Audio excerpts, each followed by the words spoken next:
Oke, Assalamualaikum warahmatullahi wabarakatuh. Jumpa lagi di channel kesayangan kita semua, saya Al Hadi. Hari ini saya mau ngasih sedikit tips gimana cara buat YouTube, ya, modal HP doang gitu. Jadi lebih spesifik ke bikin videonya gimana caranya supaya bagus lah. Intinya seperti itu.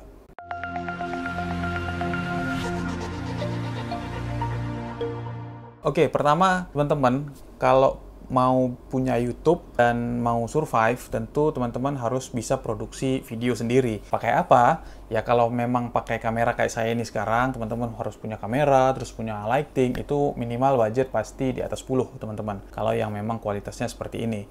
Tapi tenang teman-teman, kita kalau membuat video sekarang itu sudah sangat gampang sekali, sudah tinggal pegang HP, pencet, dan rekam dan bisa langsung diupload. Jadi hanya modalkan handphone, teman-teman sudah punya YouTube. Dan saya sekarang ini juga lagi coba membangun satu channel baru yang semuanya itu modalnya dari handphone, tidak pindahin ke komputer untuk ngedit. Jadi saya memang benar-benar dari handphone, dari awal sampai upload, sampai desain-desain semua dari handphone aja.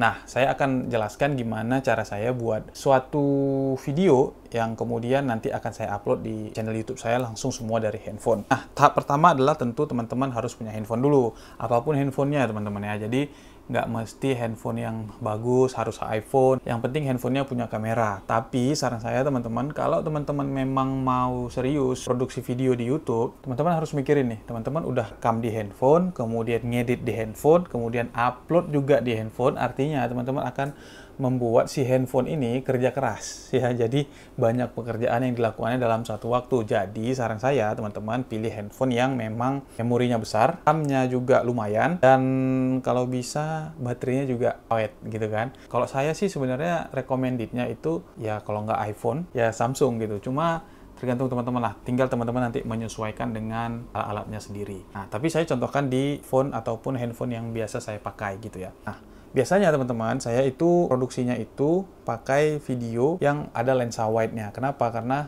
tapi nggak mesti juga ya, tergantung konten teman-teman. Saya itu biasanya tuh lebih ke review, dan saya butuh yang wide gitu. Jadi saya pakai yang wide. Kemudian yang paling penting adalah, ini kan video teman-teman ya. Video itu kan audio visual ya, jadi teman-teman harus perhatikan juga audionya. Kalau beberapa handphone itu audionya tuh kurang bagus lah. Jadi teman-teman kalau memang konsep videonya itu ngobrol langsung, teman-teman harus invest lagi mic wireless minimal gitu kan. Jadi atau mikrofon eksternal. Nah, kalau saran saya teman-teman beli aja mikrofon wireless yang mungkin khusus untuk HP yang agak murah, tapi kalau teman-teman mau yang lebih bagus lagi, teman-teman bisa beli yang merek misalnya Saramonic yang memang untuk kamera juga, karena siapa tahu untuk kedepannya teman-teman juga bakal beli kamera untuk hasil yang lebih bagus gitu kan. Nah, jadi kalau memang ada budget, saran saya beli mic wireless. Nah, kalau udah punya mic wireless, apa bisa dipasang ke handphone? Bisa, teman-teman pakai converter yang sudah di AC kalau teman-teman nggak punya colokan yang 3,5 milinya. Nah, gimana caranya? Ada saya jelasin di video sebelumnya. Jadi intinya audio udah beres, videonya udah ada, teman-teman tinggal produksi. Lightingnya gimana bang? Nah, kalau lighting ya pelan-pelan lah. Jadi kalau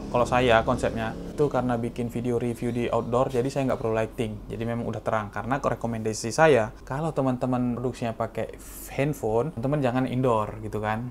Kalau kecuali teman-teman punya lighting yang bagus. Tapi kalau outdoor aman, handphone aman ya. Outdoor yang siang ya, kalau outdoor malam juga ya kurang bagus lah. Jadi kalau outdoor siang, insya Allah pakai handphone aman. Terus ngeditnya gimana bang? Nah, udah teman-teman produksi video, kemudian teman-teman editnya di mana? Kalau saya ada dua pilihan, ada VN, ada CapCut. Kalau sekarang saya sedang suka-sukanya itu pakai CapCut karena dia kayak auto caption, kemudian interface dan sebagainya, dan juga kalau teman-teman mau edit di komputer itu udah ada CapCut. Jadi lebih powerful menurut saya sekarang CapCut daripada VN. Nah, jadi teman-teman bisa download CapCut di handphone dan itu gratis. Juga auto caption juga ada, teman-teman bisa tambahin subtitle dengan gampang sekali. Teman-teman bisa editnya secara gampang, siapapun pasti bisa pakai CapCut. Nggak perlu saya ajarin ini gini nggak perlu. Karena CapCut itu sudah sangat gampang sekali. Kemudian setelah itu sudah edit di CapCut kan perlu bikin thumbnail nih. Nah, thumbnailnya teman-teman bikin di InShot. Nah, itu bisa juga di InShot ataupun langsung di CapCut bisa juga, tapi nggak begitu banyak pilihan. Teman-teman bisa kombinasinya di InShot aja. Nah, setelah itu teman-teman sisipkan di video CapCut dan kemudian juga teman-teman tinggal upload di YouTube.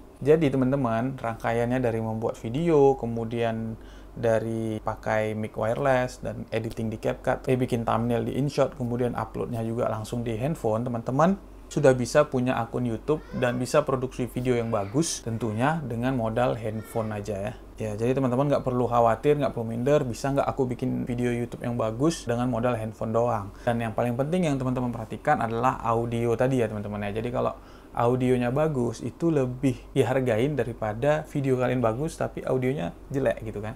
Nah, jadi perhatikan audio dan visual. Walaupun pakai handphone, tetap bisa bagus. Mungkin itu yang bisa saya sampaikan. Kalau ada yang mau diskusi terkait tema ini, silakan di kolom komentar dan jangan lupa subscribe. Terima kasih. Wassalamualaikum warahmatullahi wabarakatuh.